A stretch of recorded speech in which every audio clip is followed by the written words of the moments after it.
Ludus Vulpes. Welcome to Ludus Vulpes. My name's Kirsty. I'm Phil. My name's Matt. You join us as we run through our celebration and countdown of our favourite board games released in 2021. Woo! It was a good year. It has been a good year. It was, definitely. There's been some good releases this year. There's been some surprise not so good releases that we might sort of mention towards the end of the video. But what we've done is we created our top 5 lists, and we thought, we'll have top 5 lists, and you guys will see 15 games that you may not have considered. And as it turns out, we all like very similar games, which is probably why we play a lot of games together. So our top 3 are going to be fairly consistent. So what we've done is we have gone with 2 additional games each, and we're going to share our experiences and our pleasure and enjoyment of our top 3 games with you all today. That is what we'll do. It is what we'll do. Kirsty, do you want to kick us off with your number 5? Which, might I add, seems like a bit of a fudge. Not really. Did you want to specify Cheat. the rules of how they had to be in? No. They must be. They had to be released in 2021. Yeah. They had to be a board game. It had to be one that you had played This year. Anything else? That's Was there it, I anything think, else yeah, that was that's required? good. No. No?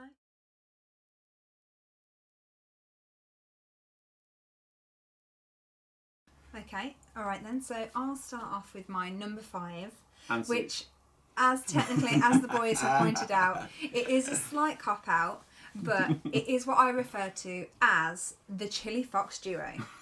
And there is a reason why I refer to it as the Chili Fox Duo, and that's basically because you could only buy them as a duo. No, that's when not I purchased true. it. Yes, it was. It was just a better deal as a duo. Yeah, well, why wouldn't you? And these are 2 games which are suitable for larger groups. They can be completely different types of groups, and that's why I couldn't choose between the 2. And these 2 games were Riverside and Doodle Dash, obviously both from Chili Fox Games. Now, the reason why I couldn't decide between these, Doodle Dash is brilliant for non-gamers, for anyone who has never played a modern board game ever, can still pick up Doodle Dash, have fun, play some games. Yeah, it's for everyone, isn't it, Yeah. really? You're going to laugh and cry quite a lot. Exactly. I enjoyed that Yeah, one. you don't have to be, an A-star artist. In fact, actually, it's better if you Probably don't. helps It's if quite you're not. amusing, actually, if you don't. And obviously the other one from Chili Fox was Riverside, which is a thinky roll and write game whereby you are travelling through Northern Lights and taking people out on excursions. This is not really for beginners, and this is a good game for experienced gamers and those that have had the roll and write mechanism before. Yeah, it's definitely a thinky filler, I would say. Yeah. And the reason why these made the list was because back at the start of 2021, group gaming felt like something that was really, really a long far away. The most group anything I think I was doing was probably like trying to squeeze out the way of walking past people out on our daily exercise walk. So bearing that in mind, having had the chance to play these games with groups of fantastic friends, brilliant board gamers, they've hit my list because of the experiences I've had, the reconnections I've had with those games. So for me, those were things I didn't think I was going to be able to do this year. I liked Doodle Dash because it's quite intuitive. And there's not a lot of rules. No. And around the table, it's quite exciting because you don't know what other people are going to draw. So one of my questions was I had to draw a tongue, and I did a tongue in 2 lines, and I grabbed the points, and then everyone else has got to roll a dice until such time that person thinks that they've got it as well. But no, it was really good, very fun game, light but exciting, I would say. I think that strange dice rolling thing is a dice with only one side on it, one coloured face. But it adds so much tension. Everyone else is still drawing, and they're waiting for someone to shout stop. The tension's just building and building. It's kind of fun. Yeah. But they've created something that's interesing and exciting with Pictionary that adds tension. And it's one of my most memorable games this year, I would say. Yeah, had a lot of fun with it. Yeah. A lot of fun. So, Kirsty's almost one game at number 5. Matt, have you managed to get 3 games in at your number 5? No, that'll be pushing it. Okay. But next year. My number 5 this year was Mercado de Lisboa, which is a grid game. and it involves putting out stalls, and the stalls holders need to get the appropriate food for the visitors who come round the outside of the board to multiply your points. Okay. The 2-player games I played took about 20 minutes, and I thought it was really enjoyable, very clever, a little bit of take that you're trying to stop other people scoring and maximising your own points at the same time. But it's a simple rule set. You can only do 4 things on your turn. But no, I really enjoyed Mercado de Lisboa. The art's nice, very abstracted. If it was an hour-long game, it might not be quite the same feeling, because it was fresh and fast, and I believe it's part of the larger game of Lisboa. Okay, so is it has he taken some of the market elements in Lisboa and sounds like it? Peeled it out a little bit. I haven't played Lisboa yet, to be honest. No, so I'm not, but there's almost not enough time in existence to play all Vital Lacerda's games. No. So yeah, that was my number 5. I quite like the way you said there about the fact that there's only 4 things you can do in a turn. Yeah. Some games I feel massively overcomplicate things, and it's almost too much choice, which when someone's learning a game, it leaves the player with anxiety as to which one the correct thing to do is. Well, what it does, it takes away from what do I have to do, all that the brain power there, and then you put it into your strategy then as well, which I thought was quite good. So all your time is focused on the board. But it'd be nice to get up to 3 or 4 player count and just see what plays like with more players, really. Yeah, it's an interesting one with decisions in games. We've got a few coming up in our top 3 that have got a lot of decisions, but they don't swamp you with decisions a lot of the time. They minimise those decisions and segment them out, which gives you the opportunity to play relatively quickly in relatively heavy games. So I really like. Yeah, I think that's the evolution of Euro games. Is typically how heavy can I get and keep it streamlined. Some of them fail, as we know. Some of them succeed. Okay, so my number 5 is probably the heaviest Euro game I've played this year. It's not. It's Descent. Legends of the Dark. Yeah. This game. If I'm going to play a dungeon crawler,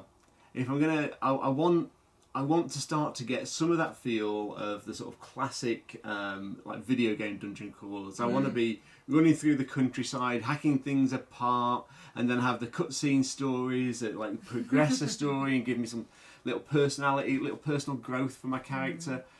Descent does so many things right that other games of its ilk get wrong. Yes, Descent's a dice chucker. You're rolling dice. There's ways of mitigating that dice, but you're rolling dice. But you're also making decisions, taking actions. The board, 3D board, Fantasy Flight games, well done. It's just a spectacle on the table. And the fact that you're not locked to a single character is interesting as well. So you can chop and change characters as you progress through the game, which is really nice. Is it narrative, is it? They talk through the story. Yeah, there's a really great narrative. There is interesting character development that's outside of the tabletop element of the game. So you're making decisions on sort of moral and ethical decisions on what your character wants to do, and it just leaves you with a real. You've enjoyed playing through a movie. It's an interactive movie almost more than it is just. So you feel more involved than with other games potentially. So the game experience, the thematic game experience, is absolutely superb. The combat system in it is good. The strain system is fantastic, so you can take strain to really boost your powers and boost your abilities, but every now and again you can flip the cards over with strain on to remove the strain. It's an action to flip a card, or the ways of mitigating that as well. But actually that's out of your 3 or 4 actions, I can't remember at the top of my head, flipping a card is one action, but it clears strain, so you can start to be powerful again until you get exhausted again, then you got to flip it. But the powers on each side of the card are slightly different, so you're making interesting decisions constantly. Sounds clever and well play tested and thought out. So I've not even mentioned the great app integration, which is Fantasy Flight have been doing good app integrations all the way through Mansions of Madness, the release of the Imperial Assault app, through to Journeys in Middle Earth, which was excellent, and Descent Legends of the Dark, I think, is just they're getting it very right. And unique, there's nothing quite like it, probably. Not the way it plays. No. And actually, just I don't think you actually mentioned the quality of the miniatures as well. True. Because the miniatures are fantastic. I mean, yes, it's a pricey game, but bear in mind the hours and hours of fun you will have painting, playing. You know, there's so much more than just one part of the game. Brilliant. You can go to the cinema, you know, a group of you can go to the cinema, watch a film, have a bite to eat. You'll spend, a group of you or a family of you, not that much less than Descent. And having Descent the game, and you can play it over and over again. There's different, you know, as you said, the different characters, and it's interesting that the characters have got different backgrounds, and those background stories come out. Yeah, and you do, you do actually, you feel you care a little bit about. Yeah, you start to feel connection. It's good. Yeah, and it encourages connection between players and communication between players. Crucial for the game. It's an excellent game. There are other games that don't do that. Subtly referencing Gloomhaven, which is a Eurogame disguised as a dungeon crawl. Yes. Which is is a goodish game, but not as good as Descent, in my opinion. No.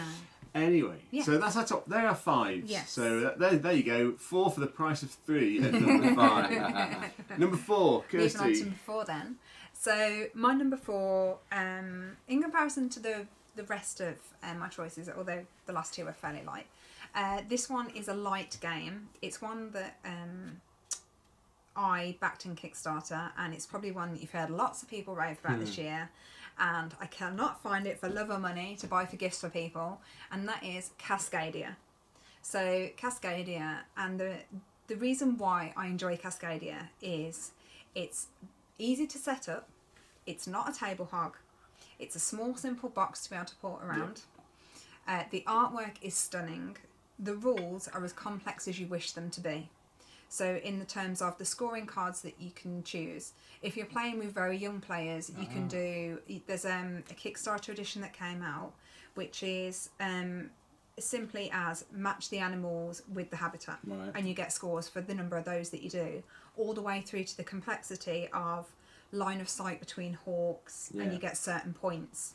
So, and there are so many different gradients in between. The gameplay is the same, and it changes up the end game goals. That's different, yeah. It's also really well thought out in the respect that the numbers change, like the number of tiles and tokens that are available change on the number of players. So you have the randomness, because I think there's 100 different tiles and tokens, and an even number of each animal in the game. There's 20 of each animal. But when you shuffle those out, and you have to take out, I think it's 22 for like per player, it means that every game is unique and different, because they're not all just the same, different like numbers of habitats, there's different combinations and mixtures. And for me, it's not just a game, it's the social side of gaming that I really enjoy. There's a lot of people that I know and that I game with who do a lot of online gaming. Now, for me, part of the gaming that I enjoy is the social element of it, and Cascadia is one of those where you can just you're almost creating a puzzle with Cascadia with the different habitats. In fact, it's very puzzle-like. There's a huge risk in Cascadia that you forget about playing the game, and you just make pretty patterns on the table. It is beautiful. Yeah. But it's one of those that you can just zone out. You can have a chat with friends. You can enjoy having a nice catch-up, but still enjoy and play the game. And that's one of the reasons why this game is on my top 5 this year. It's been a hit for a reason, isn't it? It's, probably going to get an expansion, I should imagine, at some point. These things tend to get... You know, you say that, but... whether there's going to be a need, I mean, so far we've had we've had Calico from them. We've now had Cascadia, and Verdant has just absolutely smashed Kickstarter. They have got a special secret formula, and I believe the formula is Beth Sobel. Steal it from me. Yes, there's a trick, and all you need to do is put Beth Sobel, and it's amazing. On the box. Yeah. But it was interesting at the start on the Kickstarter campaign. The opening sentence that introduced you to the campaign was art by Beth Sobel, pretty much. Done. But for me, Cascadia is one of those games where I love heavy games. It turns out that I actually prefer heavier games to light games, and the heavier I actually find the easier. It's weird. Don't understand it. I'm sure there's a reason why. But with Cascadia, I can play with someone who is a very experienced gamer, and it'll be a nice little break between heavy games, or I can play with someone who's never played before, and they're bound to enjoy the game. Yeah, it's one of those that it's a crowd pleaser. It's reliable. Yeah, and for me, that's one of the ones that this year, because there have been people that I've been introducing to board games, or people who maybe haven't experienced board games before, and it's been one that I've been able to crack the ice, so to speak, with. But it's nice to have one in your collection, isn't it, that you can bring out for all occasions, really. Yeah. It's nice that it's not only Ticket to Ride. Yeah, and it Or Carcassonne. Yeah, and it works on all. Some games have different variants depending on the player counts. This works on all player counts. I've played it as a 2-player game. I've played it as a 3-player. I've played it as a 4-player, and it's an excellent game. Cool. Very good. So yeah. From what you're saying, it reminds me of a game called oh goodness me, it's by AEG, and that you're building out a land and it has animals as you go along. Eco's First Continent. No, It's a bingo style game where you call out something, and there's only two actions you can do on your turn. First action is to claim a card, and the second action is to put something out. And you're building this continent in front of you, and the rules change because there's a big deck of cards, and your scoring card, Phil, might be to put your stork next to a crocodile, and yours might be to have as many gorillas on trees as possible, or something. That, so it's always, the game's always different. That's quite a nice game. Yeah, it's just got an expansion. You've got a copy, haven't you? Yeah. Black Plays 6 as well, so that's quite a good game. Good then, It's nice to have games that play up to a higher slightly. Yeah, definitely. But the simple rule set versus building something out, and building something was quite satisfying, isn't it? When you're building something it's that completionism, isn't it? Yeah, I think that's what Carcassone's done so well Yeah. all these years, Yeah. isn't it? Absolutely. You end up with a finished product. And it is a tile laying game, and I tend is to also favour tile laying games, actually, don't I? So. Yeah, no, good. So Matt, you're number 4. Number 4 is would have been a bit higher on an individual basis, but we're doing a joint top 3. But for me, one of my favourite games this year was Furnace. So keeping along the same route of being simple and streamlined, Furnace is essentially it's a bit of a one-trick pony because it's a pure engine building game. And engine building is you have a card, and the next card you get combos into the previous card, and the next card you get after that combos back into the earlier cards. If you pick well. Yeah, Yes. hopefully. Very So you're growing a tableau of cards in front of you that all work together as best as possible. But what I like about it is the auction element and the unknown factor. In Furnace, you're putting out cards in your tableau, and then Kirsty will bid a 4, so that she's the highest on that. And then I've got to go somewhere else, or I can claim resources off Kirsty's card. So saving your 4s till the end can be quite powerful sometimes. You can swoop in and grab cards. And you can see everyone's tableau, so you can actually see what other people need as well. Very much so. So you get to run across the marketplace, and you get to run your own production line as well. You might end up with 8-10 cards, but I've seen people with 4 or 5 cards win the game. Smash it. Just have a perfect engine, and money's victory points in that as well. So it's nice, simple rule set. It is. For the time it plays, and the amount of thought you get out of it, I just think it's fantastic. It's quite a deep thinking game. I couldn't agree more. I think Furnace is an absolute great selection. The artwork in it is superb as well. It plays really smoothly. The first game might be a bit awkward, but I find that with a lot of engine builders that you're learning it a little bit. It's anxiety, isn't it? You have that anxious moment of going, I've got this card. What the hell do I do? And for me, it gives me a very similar feel to It's a Wonderful World. I think it ramps up the complexity a little bit, but also stays around a little bit longer as well. So I think there's a nice progression between the two of them. Okay, that's good. Yeah, I've heard that's a really good one.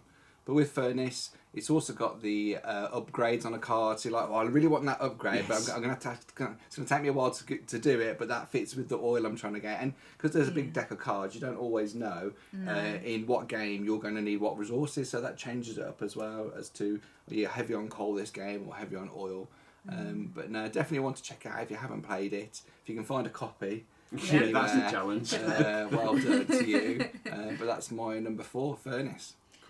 I really enjoyed Furnace, actually. The only one thing I'd say about Furnace, and it's probably one of the reasons why it didn't go onto the list for me, and that was that we played it as a 2-player game, and so when we played as a 3-player, so as a 3-player, you can see what the powers are from the people you're playing. You can see what's important to them. That dice roll. So we're talking about dice on the board game gossip, but that is very much, it takes choices out of your hands, and that for me felt it was really irritating. Wouldn't a third player do that for you though? Because a third player will do it predictably. Yeah, you can look at their card, their starting card, and look at their tableau, or know what their power is as the player, and know kind of maybe roughly guess where they're going to go. But that dice roll you cannot control. No. And that for me, like we were talking about the other day, we were on a walk, and I was just like, I felt like I couldn't win against it. Yeah. Every move I wanted to do, it seemed to go against. And I haven't played it anywhere near enough, but I would put it as Furnace, It's a Wonderful World, and then Red Rising in the terms of like the sort of the engine building. I think Wonderful World plays 4 or 5, doesn't it? So again, I think 6 with the expansion. the engine building expansion, element probably works better with more choice, more people, more action. I think they are both great engine builders, and they're both great games. Furnace, I agree with Kirsty that the dice roll, like I will compliment the dice mechanism because actually it enables a two-player It's simple game and quick. without bogging the game down, and that's fantastic. But you cannot plan for it. No, you can do a little bit of planning for it though, and I think that's sure. But you're both in the same position as well, aren't you? Yeah. So no one's disadvantaged. But you it's a should better game level at out 3. over 4 rounds. It's a good game at 3, and I Yeah, suspect it's a great yeah. game at 4 as well. Yeah. So Furnace is Matt's 4. My 4 is Radlands from Rockstar Games. Purples and oranges and greens and all Inspired kinds Christmas of decorations this year. sharp colours. Radlands is a vicious 2-player game of base defence, I guess, where you're buying cards, you're using cards to power up, you're comboing cards. Wow. It's a classic card game. Yeah. 2-player card game, competitive, head to head. It can end in the blink of an eye if you don't play it particularly well, but absolutely, it's they have managed to streamline it, get a game that plays well, thematically works quite nicely together. You've got like water as a resource. It's just a Rockstar game. I've enjoyed all the plays we've had of it. Yeah. Even when they've gone badly wrong for me. Yeah. That's the sign of a good game. If you're always enjoying it and if someone brings it out, you'll play it. And I'm not being funny. During COVID, a great 2-player game, and during lockdown, a great 2-player game is a good game to have in the back pocket as well. So Radlands for me it just managed to do everything I want from an interesting, clever card game. Yeah. I like we picked up the deluxe copy from Kickstarter, so you get the nice player mats as well, which work really nicely. The whole setup and take down of the game is quick. I mean, if you don't want to use the player mats, the game can fit in your back pocket almost. It's a really tiny, compact game. Well, Roxy do well at supporting their games as well, so hopefully, with Dice Throw and they've put out some more content, maybe we'll get some more content for Radlands. It'd be interesting to see if they could build it out into a 3 and 4 player game as well. That'd be much more challenging because it is definitely set up as a competitive head-to-head game, but it's a really good, fun game. Oh, that's a good one. You have a lot of good times with it. Yeah, the component quality in that is off just the charts. off the charts, and the artwork is stunning. And interestingly, it's one of the first games I've played where I've thrashed Phil and not felt guilty about it. Because you are. It's not I'm going to kill you. It's I am going to ruin your base, so you have to move elsewhere. And that for me, I don't know why, it just sits more comfortably than an outright death. And I can do that, and I can do that competitively, and I enjoy that. Whereas other times I've always been afraid of war, haven't I? And that type of conflict. That's it. I'm conflict averse. So actually, this kind of like I'm gonna discreetly blow up one of your camps is brilliant. For me, it makes it. Making people homeless. You heard it here first. No, that's not what I mean. But for me, it I don't know, I really enjoyed it, and I was able to do what I needed to do to win without feeling like I was going to hurt you.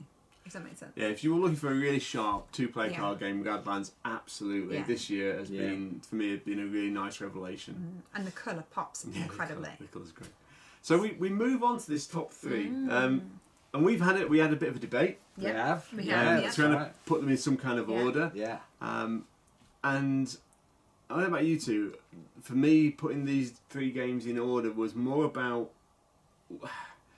a little bit about which has the least faults almost, rather than which is the best game, which has the least faults, which are the easiest ones to play and pick up and play. And just a quick one before we go on to that. Have there been any games that have surprised surprised you that you were expecting to be on this list, but actually have been a little bit of a disappointment this year? Let's talk about. Anything? I feel like that might be a loaded question. Absolutely. Okay, it was number 1 on my Essen list. It was definitely on Matt's Essen list. Yeah, number 5. It wasn't on mine. It wasn't on yours. Don't be smug. I wasn't. I'm just saying it wasn't on mine. Boone Lake was a bit of a misfire for me. Yeah. It didn't hit the marks I was expecting. I love Maracaibo. I love Great Western Trail. Mombasa. I've got Newdale. With some good Fister games in the world, and Boone Lake was Port Royal. Yeah, it's a bit of a miss, wasn't it? This time around, unfortunately. Yeah, we expected higher standards and a little bit more finesse. I think finesse is a good word. It feels like there's 70% of a really good game in there that's spoiled by this 30% of almost bloat that is not necessary and could be streamlined. Lack of play testing during COVID, perhaps? Possibly, yeah. I think there's could be 101 reasons for it, but given that Capstone Games have done, I think, particularly well this year with a number of titles. Yes, I agree. Yeah. And I think for me, Boone Lake is the most disappointing. Not played Arc Nova, which I think, but from Boone Lake was a disappointment for me. And out of the other Capstone releases that we've played, they are head and shoulders above. The only disappointment for me is that Boone Lake seems to be getting all the fuss, and the other games are not getting as much attention. That's right. Well, hopefully we can remedy that. Yes. Well, let's see if we can. Point. But no, hopefully he'll do another release next year, and we'll have a reset. Yeah. But there's a little bit too much going on, I think, compared to the games we've been playing that are a bit more streamlined. Yeah, and I think streamlined at the moment is nice to see. And I think one of the reasons why it was quite surprising is if you haven't played games for ages and you're meeting up with people and you want to get a few games in, but one game is taking 4 hours for 4 people to play, it just feels too much. Yeah, it's not half an hour. For experienced gamers that play games all the time shouldn't. There was one point where I did a follow on, I think it might have been your turn. My turn. And then I thought it was my turn again, but all we'd done was gone around the table and followed, and I was like, oh, it's someone else's turn. There's like, it's hard work. It was a test of patience. Felt quite gappy between plays. But look, we'll keep the faith. Yes. And we'll expect an A star from Mr. Fister next time. Yeah, he's got enough great games in his back pocket that he's over the years. So you have to have a bit of faith that he'll come back strong again. Definitely. No one's perfect. Kirsty, would you like to introduce our number 3 game? Okay. Number 3 was on my Essen list, quite high up there, and I think it shocked the boys. And that was Imperial Steam. Because I know a good game when I see one. Imperial Steam is our joint number 3. Shall I say why I like this one? Yeah, go for it. So Imperial Steam for me is a fantastic game that's made with excellent components for a start.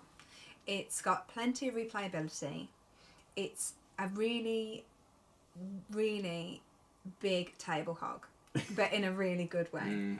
It's a table filler, but in an enjoyable way. There's lots to do, there's lots to see, there's lots to look at. It's an experience. I don't think I'd want it any other way. And you talked about having a smaller board. You could have a smaller board. You could. But it has the epic sprawling feel of epic's a good word. But it is, because even Ticket to Ride has a 6-sided board, I think. It's when you lay it out. It's not about building routes and having a map. I think that makes it a pleasure to play.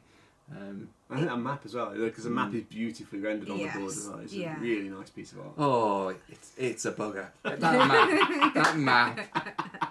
I mean, there are some routes on it where you have to have an additional orange or a grey meeple. Do they have a name? So it's a bridge builder or a tunnel builder. Yeah, and if you haven't got one of those, you can't get the additional resource. You can't get to the city that you need to get to next. So it takes a lot of planning to get across that board. But my word, it's a fantastically strategic game.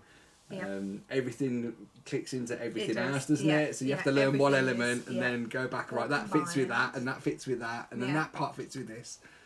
So one of my bugbears on a lot of games that are games that I really enjoy is that you can wear them out, because there's a single strong route to victory. And one of the things I really like about Imperial Steam is I can't see it. I can't even plot it. No. I have no idea if there is going to be one. There might be one, and we might get there at some point. But at the moment, I cannot see a single route to victory. You have to work hard across a number of activities to do well. 11 actions you've got to choose 11 from. actions. Like Although one of them is don't do anything. Yeah, but sometimes you need that. Sometimes you do. And when we're explaining it to you, like, why would you do that? But actually, if you need to save that money, or if you can't afford to lose the influence, you do that action because it prevents a loss. Yeah. So one. Go on, sorry. No. I was going to say one of the things that I really enjoy about it is two or three things very quickly. In the rule book, as you read in the rule book, it says, play the game, make some mistakes. It's the best way to learn and just have fun. Every game should say something like that. Take the pressure off and just enjoy, learn, have some fun, make mistakes. It doesn't matter. Yeah, it makes you wonder how much input designers have to their rule book, or how much editing power they get from these bigger companies. But it's another quality production from Capstone. There's no doubt about that. It absolutely is. What do you think of it, Phil? Like I say, I think it's you can plot multiple routes to victory. I like that. Cash's victory points. I love I love the way they have loaded stocks and shares into the game. Yeah. So you have to attract potential backers who will potentially buy shares in your company, and you can push the share price up. But then for every backer that you've got, at the end of the game, when you've sold shares to them, you've got to cash out to them as well, because they want their money, they want their dividends back. 10% per one as well. That, depending on how you've spent your money. It's one of the few ways of getting money, because money is a really important resource. It's very tight, and it's really tight. As are workers. As our actual resources as well. Yeah. How about you, Matt? What's your big takeaways from it? The standout element for me was the building of the factories. That was an absolute pleasure, and soon, after learning the actions, and you do have to take time to learn the actions and understand what everything does. But the fact when you get your factories out there, you're then generating resources which can be used in lots of different ways. And it's like, do I score points here? Do I take them off the board? Do I build a rail network? So you suddenly have all these options that come open to you. And just trying to get across the board. I didn't really understand why we all had to get to one certain place, but then that's when the contracts come into it. So I'm not going to score this contract if one of us don't get to. One of us has got to get there. So do I get 2 contracts now and try and work on those, or because you can see what Phil's setting up? He's got his factories coming as Kirsty. So it's like, do we take that card really quick, or can I fulfill that? Exactly. No. But you successfully ousted us. You were the best train builder in the last game, wasn't you? Just about. Yeah, it was good, and it delivers some pretty close games as well. But it also delivers good experience. All of these top 3 games deliver good experience for me, and that really matters. One of the last things I wanted to mention about Imperial Steam, which I think a lot of games don't think through, is the replayability of it. So there's a normal standard setup that you can use for teaching. Fixed setup, that's it. That is basically put this here, match these numbers, this station goes here, this is where the royal lines go, where you have to buy them instead of build them because they're already there, so you pay for them. And where the business tokens go, which give you extra abilities during your play. However, once you've got used to it and you know that your teammates and fellow gamers know the rules of the game, there are so many different variations of how you can set that game up, which completely change each game and give it such a unique feel each time. I'm really looking forward to learning. You could go random. You could even build it yourself. You could say, right, we're going to put all the resource cities in the middle, or you can, you can experiment. That's a good point, actually, Phil. Yeah. But it's for planning. It is a heavy game. So if you're into heavy games, I'd certainly you try before you buy, or if someone on your gaming group's got a copy.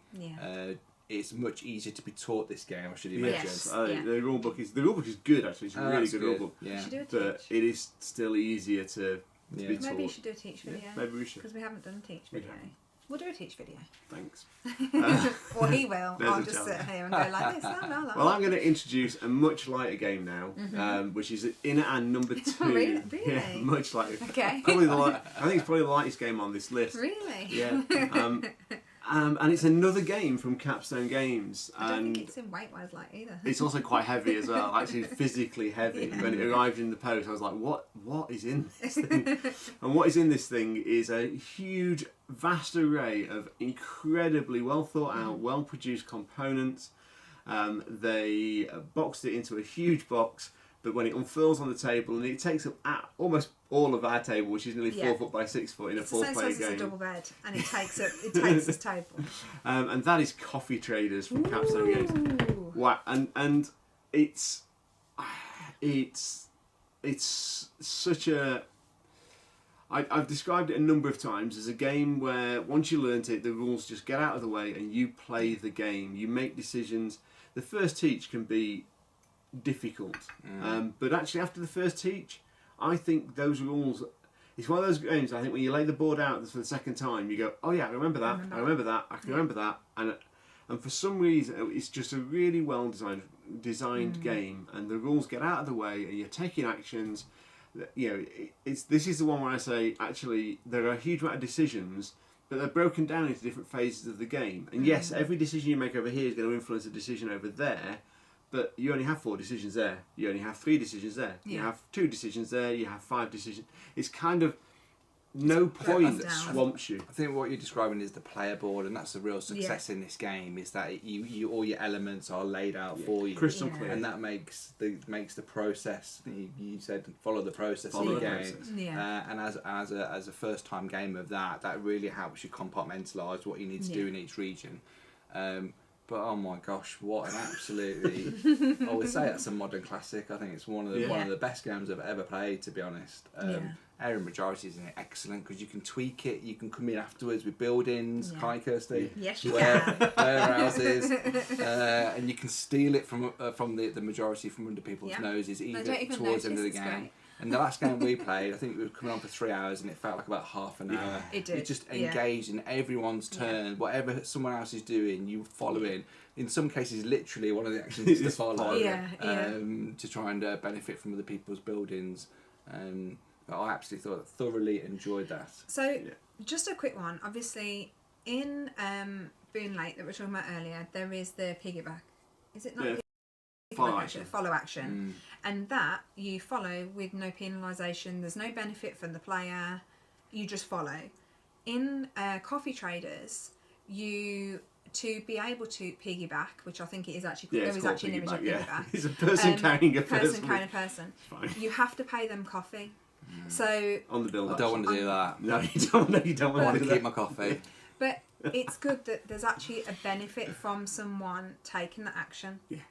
Whereas I think that's maybe where we're saying being late. Maybe if there was something that the people would gain from that. Do you know that design hasn't made very many games, but you can tell it's made with love and care and play tested. Genuine consideration. It's just such an absolute pleasure. And once you've learned it, you can jump. I could probably pick that up again in 2 months and play it again. Sometimes you have to relearn games as you go in.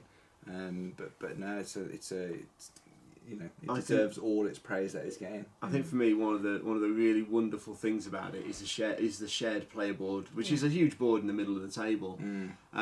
And I think the first time you teach it, you're like, so these are all the plantations you can build. Improved plantations. You can build trading posts in each of the plantations into countries. And you try to explain to players like the very first time until you get to the first harvest. But it doesn't matter if you've not got anyone there because you can still get coffee beans from it as long as your trader gets there to buy them. And you're like, but so if I've not got a building there, I can still get Yeah, you can. Yeah, you can. And that shared resource it's so tight but so generous at the same time. It feels like we get this particular plantation's producing 20 bits of coffee, and you math it out and count it out and go, I've got 3 beans.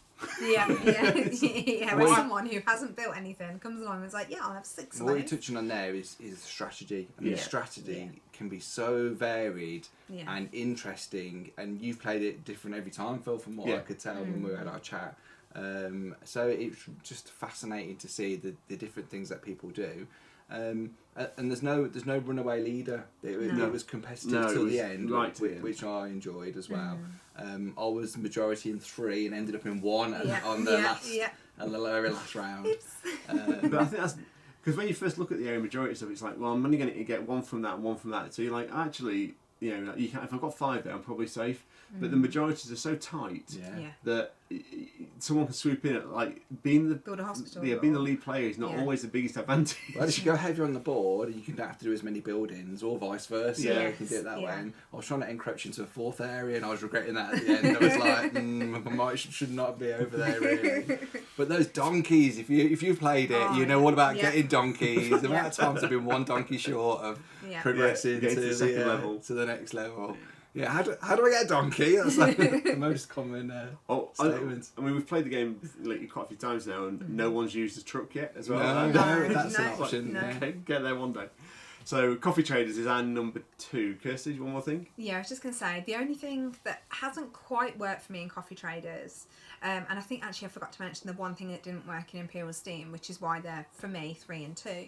So, Imperial Steam, there's a section whereby you take contracts, as we discussed, and as long as one player travels to Trieste, everybody fulfills their contracts. Has the opportunity.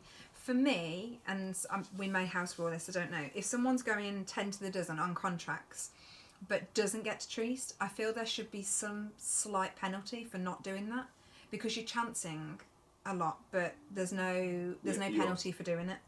And in Coffee Traders, the only thing that I can't seem to get to work at the moment, and the highest I've ever got is like 5 victory points from it, is the bean track down the side. You know, wildlife and animal tracks. Yeah, it's one that I'm really struggling to get my head around. I think it's one that maybe I need to focus it as a strategy. But for me, I feel like you can play the game and not ignore that one part. I feel like you'd sacrifice a lot on and off the board if you're focusing on that to achieve that. And it's definitely the weakest element you've pointed out. It's worth noting. It's a very minor blemish. And to be fair, I think that is why we like in my terms. This is why I put them in this order for me. The Imperial Steam feels just like it just needs that slight penalisation if you're not going to do a contract. If you don't do it, for Coffee Traders, I still can't get my head around that one track. It's unnecessary actually. So that's. I mean, there might be a trick to it. If there is, please feel free to designer. Put it in the comments. If you're watching expansion, fix explain the situation of the track, because I cannot understand it. Give us more to do. So Matt, do you want to introduce us to a flawless game? Yeah, the perfect game. Well, maybe not, but very, very good. Might be. Well, one of our favourite games this year is that number 1, which is Messina 1347 by Vladimir Suki. Delicious games. It's a delicious game. It It's really is. good. And then that game is about saving the citizens of Messina, and hopefully, after not working them too hard, returning them to Messina once the plague is cleared. For me, my one word of Messina would be it's a clean game. It's very neat and tidy and streamlined. And what that does, it saves you the processing. What does this symbol mean? And you just jump into your strategies.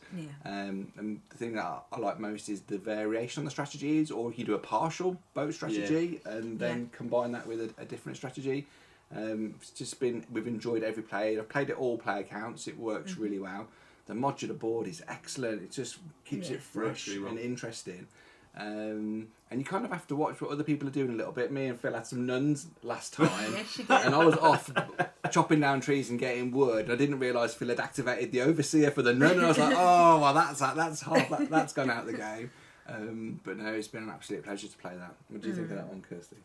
So I really enjoy Messina. It's one of those that I was just like, I don't understand what I'm doing here. But the first teach, I was like, oh, I really like this. I managed to somehow supercharge up my overseer on the first play, and I just smashed it in a way that I still haven't figured out how I did it. You got 2 overseers all the way around in the first game, which activates a lot of actions. I think it was because I didn't know all the different options, so I did my usual Kirsty trick and focus on one strategy. I think it's also really interesting in for me, the buildings was a really good strategy, and then pushing up the points for that. And then the boats, I think it was our last play, I really pushed for the boats, because it's something I'd never done, and I'd seen Phil heavily beat me, and Matt, and poor Andy. in and there's a lot of combos in there. Like there you is, mentioned yeah. the track gives you something, Yes. which then activates Yeah. something else, and it Yeah. just grows from there. So it's very cleverly done, and you have to work out what you think you might be Yeah. best at in this game. In some ways, for me, you can tell it's a Vladimir Suchy game. Because if you think about the tracks that are in Praga, Yeah. it's really got that intertwined, everything affects something that's a else good word. feel. One thing And I true really is like that. Yeah. there's a lot of interconnected Yeah. mechanisms in there, and it's what's really nice is I've every time I've played it, I've played a slightly different strategy. And You haven't broken it yet. not broken it yet. I don't think it's breakable. I think there is, like Matt said, there's combined strategies, there is focus strategies. There are very, very definitely different ways of maximising your score in the game. It doesn't feel like an open and wild point salad, though. It doesn't feel like I'm going to have a bit from there, and I'm going to have a bit from there, and I'm going to have a bit from there. It's like, actually, I need to probably have one core thread that I'm being allowed to focus on by the other players. And I'm going to use that. And the last game we played, I wasn't really sure what my strategy was going to be until I think you started out with a building that was really good. What was it that he did? Was it a fire? Fire. He provided me with fire, and it was one of those where I was like, okay, I really don't know what I'm going to do, but fire's good because I can actually clear out some plague and I get some points. And that was good, and sort of maybe two rounds in, you two had sort of looked like you'd settled on a strategy, and I was like, well, I'm definitely behind on victory points, but if I plan now to repopulate Messina, I'm probably going to do all right. And that was your main focus, wasn't it? Just repopulate. And I was like, he's really behind. What's he doing? And then suddenly it was repopulate. I was like, oh my god. It was really close. But you can work that. You can work the game that way. You don't have to. You can have an initial strategy, and if it's not working for you, you can redivert, and you're still all right in the game. And there are so few games where if you change your strategy or adapt your strategy midway through, that allow you the capacity to actually do well in the game. A lot of the time when you have to do that in another game, it's about damage limitation and not coming a terrible fourth place. Whereas in Messina, you can divert a little bit, and you've still got a great opportunity because of the efficiency of the bonus actions you can get off the centre tracks, the overseer tracks. You still have a great opportunity to do really well in that game. Yeah, and the theme ties nicely to the mechanisms, very much so. Which is unusual for a Euro. The settings are normally a bit blander or not as tight. But I'd say it's a pretty tight thematic game when it comes to it. For a Euro, it's as good as it gets. Yeah. It's got quarantine houses, and we could feel for those people in the quarantine houses. We know what they're going through, don't we? Yeah. So there's one little thing that I really enjoyed about Messina, and I think it gives it so much replayability, and that's the randomness of where the rats go. You can spin that dial at the start. That's a great point. And it's not really going to end up being the same place each game. It's not. So the board is modular, the people come out modular, the rats are modular, the buildings change as well, you don't get shuffled up. Yeah, and that's a classic Vladimir Suchy trait as well, he likes to mix it up. So. It would be nice to see an expansion at some point. More than Prague.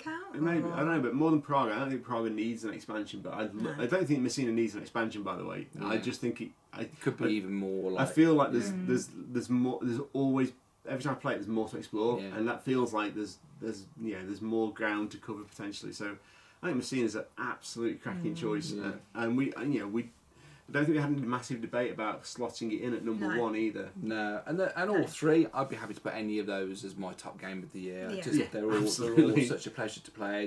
You're involved in everyone's turn. That seems to have been a bit of a theme this year. That player engagement. There's not too much downtime in between turns. You want to see what other people are doing. Do you know what? Heavier games that play light. It is that, isn't it? All those top three games, the decisions are really weighty, but the games play light.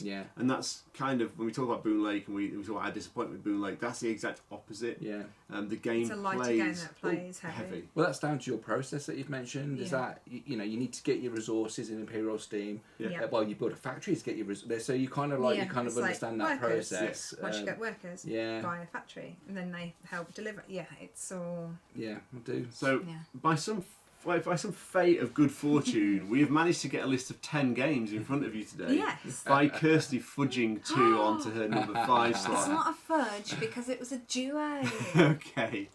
But I would be happy to play any of the 10 games I agree. that we've talked about today. Yeah. They are all fantastic games.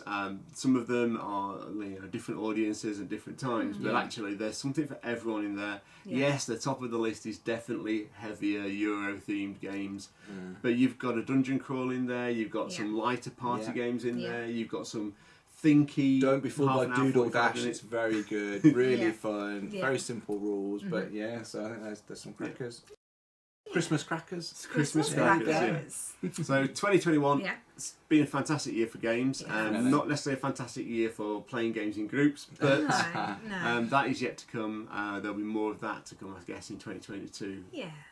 Wow, we'll be sitting here next year. Yeah, what's going to be on our list next year? That'll be interesting. Literally have no idea. Any of your games going to be on this list? Tell us what you thought of our picks. If you enjoyed it, what have you found about those games? Have you found any faults that we've missed? We'd love to hear from you. If you know the trick on the Coffee Traders track, the wildlife track, let me know, because it's driving me crazy. And also like and subscribe to our videos. As we move into 2022, we'll be producing more videos and more content for you to enjoy. Yes. Don't forget, we're also on Instagram, Facebook and Twitter. Just search Ludus Vulpes. Thank you all for your time today. Thanks everyone. Merry Christmas. Merry Christmas. Bye-bye. Bye.